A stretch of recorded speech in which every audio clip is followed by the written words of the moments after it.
Ibrahim, what more can you tell us? You're the man of the moment now, bringing us all of the updates. Well, so we're here to give reactions. As you are aware, sitting has been adjourned indefinitely, meaning that this particular meeting has been suspended until any other thing changes. That is the Speaker's decision and his stance. And of course, he quoted copiously the standing orders. I have the Member of Parliament for Utu Senior West here, Mrs. Gisela Atete Abuti here. You're live on GHOne TV. First of all, what out of the many things that have happened today came to you as a surprise, or you expected this whole episode to unfold? It wasn't a surprise to me. I think over the weekend, when we were adjourned on Thursday, naturally there's been a lot of discussions in the media and other places, about what are the possible scenarios of and what's a speaker likely to do. The thing about speaker is that not necessarily that he can read his mind, but we know that he would go through, thorough as he is, he would go through all the laws that will support his arguments. We knew that he would do that. And actually, what you saw was just very simple, very few lines. And actually, I think I actually expected this. This just brings finality to it for now, because there's a lot of tension, which I think wasn't the best for the country, So I think it's okay. Was it the best option? Because the other option would have been that we told the Speaker himself has instructed his lawyers to file some processes to set aside the ruling of the Supreme Court. Couldn't the House have sat whilst these legal matters have been addressed? Because if you look at the standing order, and I'm talking about the business statement, and then the business order, the order paper, there were many bills that were supposed to be taken this week. The business of government, the business of parliament, for now suspended. Is it the best option? But the minority, NDC at the time, we were not in charge of government business. And we're not supposed to be promoting, we are supporting government business because we are in this house. But that is not our responsibility. And so much as there were things to do, if you are leading your business, you must lead it and push it and make sure that you get it going. As you saw this morning, as he came, he said that there was nothing before him. All right, so thank you. That's the Member of Parliament for Utu West, Gisela Tete Abuti, speaking to us. And of course, there are a number of people there. I'm talking about NDC MPs. I've seen Dr. Dominic and briefly engage the former Deputy Attorney General and a member of Parliament. Doc, you live on GHOne TV. Right. Earlier, we had engaged you. Did any of what happened on the floor come to you as a surprise? We are live on GHOne TV.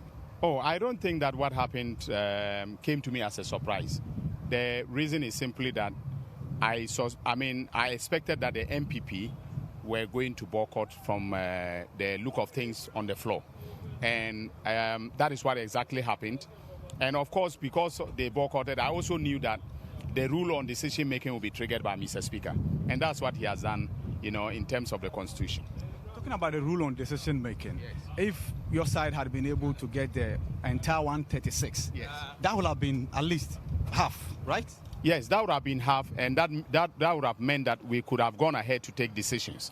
But you see, the current situation does not prevent us actually strictly from going ahead, to conduct parliamentary business. We can conduct parliamentary business, but we are not able to vote and take a decision on it.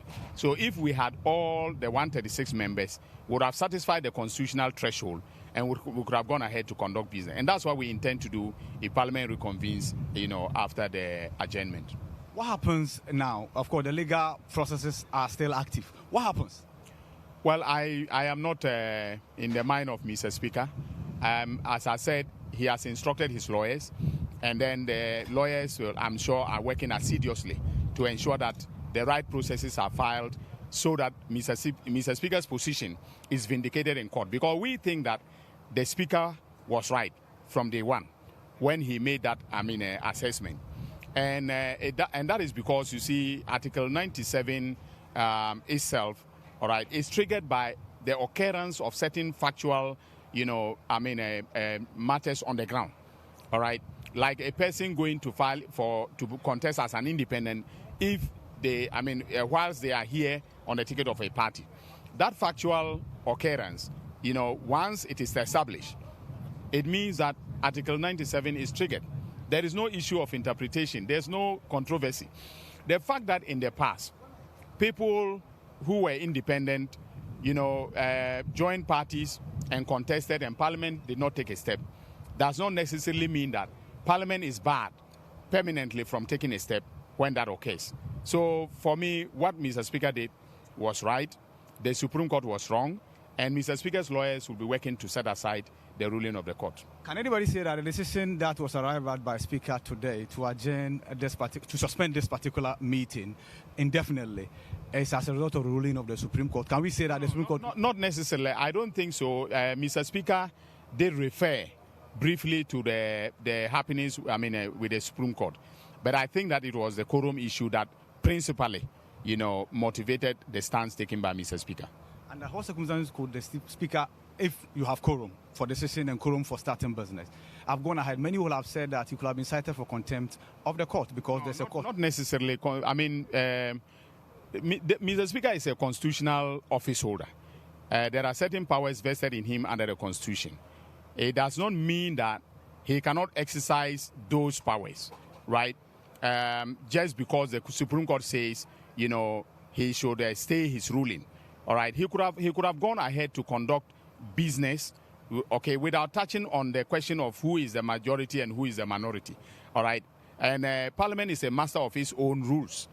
So definitely, we ourselves, the members of Parliament, both on the side of the NDC and the side of the MPP, could have come to a certain, consensus on this matter. It is just because, the MPP is taking a very entrenched stance on this matter, and they do not want a negotiated settlement. The fact is that, all right, matters have occurred that have triggered the application of Article 97, G and H of the Constitution. And Mr. Speaker has done right by the Constitution, period. The argument is that he interpreted the Constitution, so he usurped the powers of the Supreme Court. Those, you see, they are trying to create, a storm where there's no one. There's no storm. Or as we used to say in secondary school, it's a storm in a teacup, all right? Because they are invoking the specter of interpretation of the Constitution. There's nothing to interpret, all right? You yourself read Article 97. What is there to interpret? You interpret where there is an ambiguity, where there's lack of clarity, and different meanings are being assigned to different provision, the same provision of the Constitution. But that's not the case we are faced with. We are faced with a situation where factual parameters, defined by the Constitution itself have occurred, and we are applying the Constitution. So there is nothing to interpret. Thank you very much. Thank you very much. Dr. Dominic Ayeni is still coming to you live from Parliament, where the Speaker has just suspended sitting indefinitely, indefinitely, and that means that the business that this House was scheduled to undertake will now have to be frozen until such a time that the Speaker determines otherwise, as far as this health of this Parliament, the health of this Parliament is concerned. And so we're still engaging, especially because this has become a one-sided house. As you heard Dr. Dominic Ayeni relate to, the MPP side decided to bow out of the chamber because they were uncertain as to where to sit. They were uncertain as to where to sit, as to whether to sit at the left-hand side of the Speaker or the right-hand side of the Speaker. That's because the NDC caucus had occupied the right-hand side of the Speaker, according to the caucus. It's because of the decision that was handed down by the Speaker last Thursday, and that made them the majority. And of course, we heard Dominic Ayeni talk about the fact that Speaker could have cleared off these controversies and still gone ahead to steer the House into transacting business. But of course, whose business? You heard Madam Mrs. Gisela Tete Abuti ask, because usually the House deals with government business. Government business is separated by the government side of the House, which is the NPP caucus. Once they were not in the chamber, it was going to be practically impossible for anything whatsoever to be done. Hence the decision by the Speaker to suspend this particular meeting, which is the last but one meeting, indefinitely until otherwise decided. But of course, in the meantime, the legal processes are still active and are ongoing. Yes, so Lantam, basically, that is it from here. Unless you have some other questions for me, that'll be it from the Grand Arena, the makeshift chamber for this meeting's sitting. Right, Ibrahim, before you go, of course, we saw the majority move. I mean, have you cited any of them around the precincts of Parliament, or, I mean, the MPP caucus? Have you cited any of them around the precincts of Parliament, or all of them have moved away? Well, if you ask about the NPP caucus, I can tell you that, yes, earlier before the Speaker handed down his decision, a number of them were here, including the Kwesimintim MP. I saw the Doma East MP. I engaged Paul Tumberima, myself, and many other MPP MPs until the pre-sitting meeting ended. Of course, in the pre-sitting meeting, in fact, the MPP was initially represented by the Member of Parliament for Asin Central, Kennedy Ohine Japan, and subsequently Alexander Kwame Nafenyomakin, Frank Anodompre, Habib Idrisu, and then a much later Patricia Apieji, all made their way into this meeting. It was there that Speaker communicated to them, the leadership of both sides, what he was going to do, and it was a simple one. He was coming to give information to the House and then adjourn sitting indefinitely.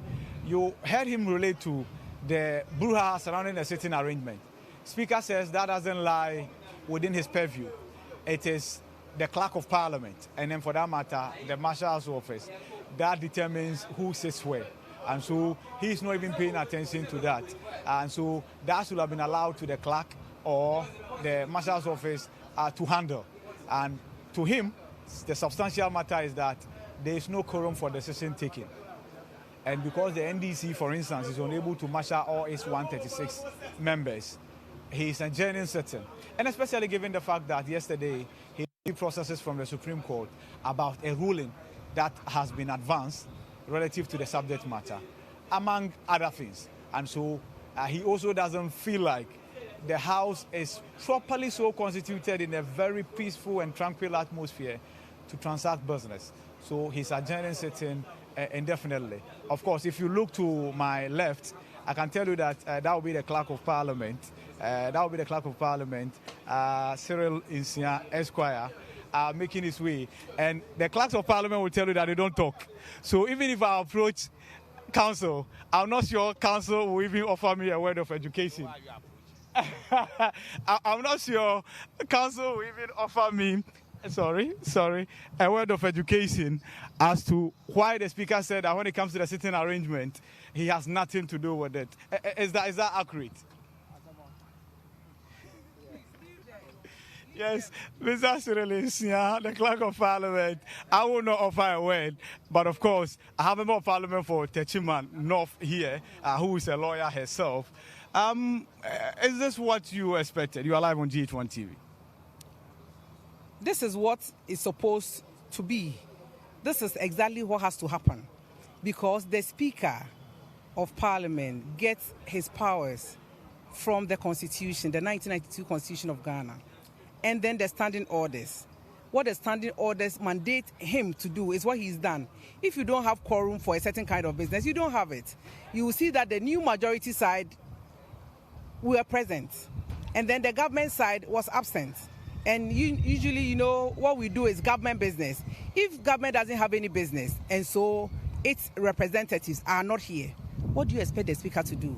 So the Speaker has worked according to the Constitution, and then he's adjourned the House in a day. Anytime government is ready to do business, we are the elected representative of the people who will come and do business. Until now, Well, you are headed to your constituency. That must come as a relief because you were campaigning and then all of you were asked to return. How exciting is this development to you, especially seeking to return to the 9th Parliament? Oh, as for the 9th Parliament, by God's grace, we are coming back. But if we still have business to do, we are also ready to do it because, you see, until the 8th Parliament is closed, we must do our work. And we are willing and ready to do our work. You know, the campaign is not a one-day affair. We have campaigned throughout the 4 years. If you start from day one doing what you are supposed to do, excellent representation, human development, an MP as a development agent, and all you have to do, visiting your people. If you've done that for 4 years, 2 days will not spoil anything. So we are willing and ready to work as NDC members of Parliament. It is government's side that is not willing and ready to work. Be as it may, if we are doing nothing in Accra, we'll go back to our constituencies and campaign. Talking about Techiman North, it's a seat that you took for the first time in a while for the NDC. How are things shaping up for you? So gorgeous. I told you when I was coming, my name is Elizabeth Ufusejai.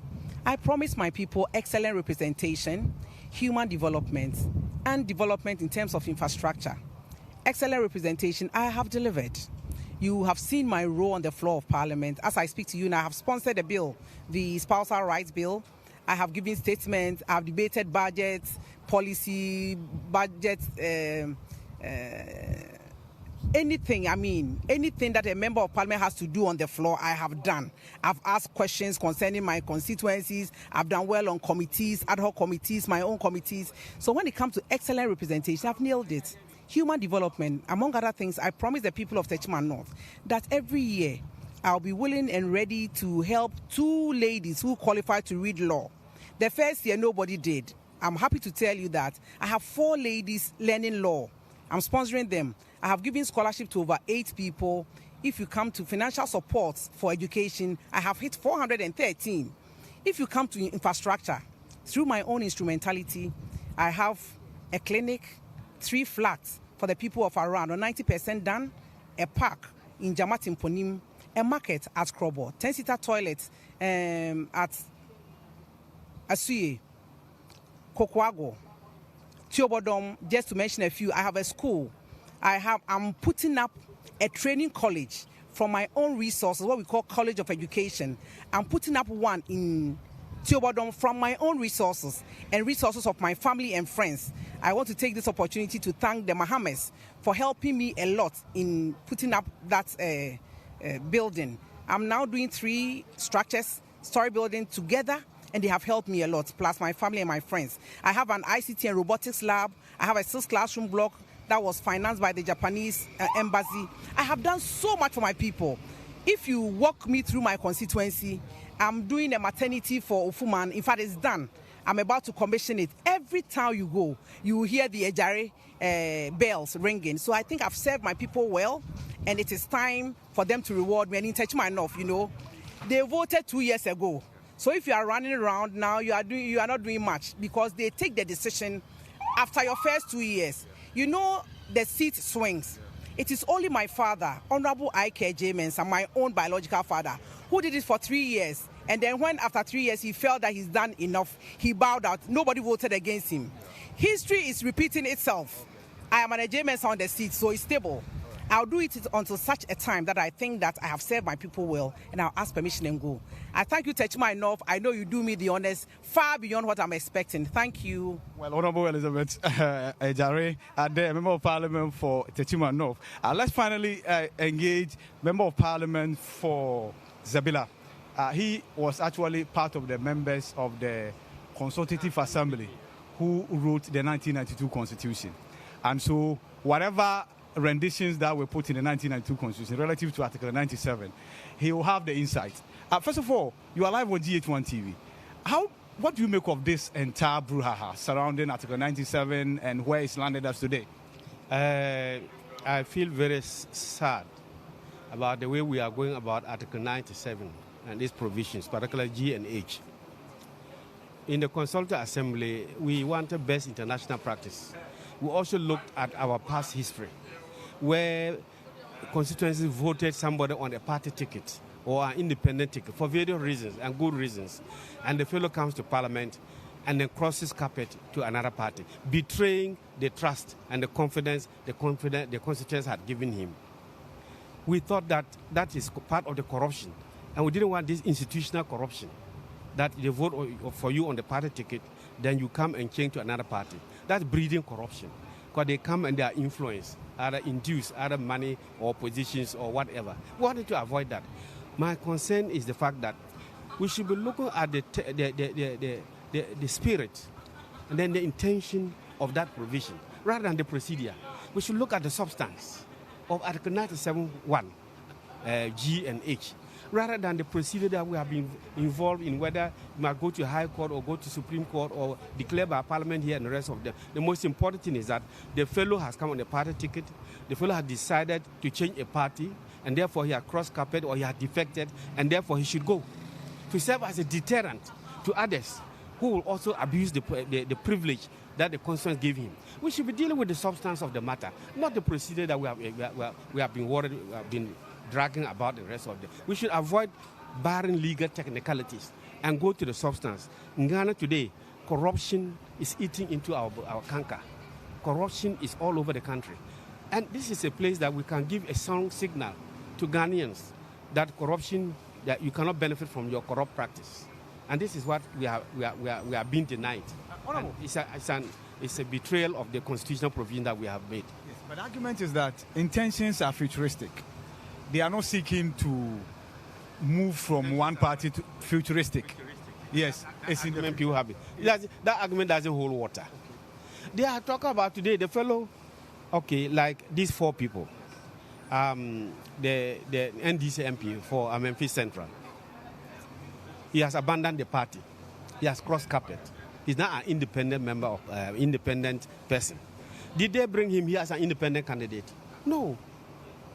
We are talking about the life of this parliament, where he has gone to electoral commission. The day he filed his nomination with the electoral commission to contest an independent ticket, then he has changed camp. He has changed party. He has changed his status. It should take effect from that day. Doesn't matter whether the party communicates or not. That at all. It is a constitutional program. And when Professor Mike Okwe, whom I respect so much, was saying that Haruna Idrissa had no interest in the matter and therefore he didn't need, with the greatest respect to him, that is not the case. He's a well-known constitutional lawyer. And he knows that if there's a constitutional provision or a breach for that matter, any Ghanaian can bring that.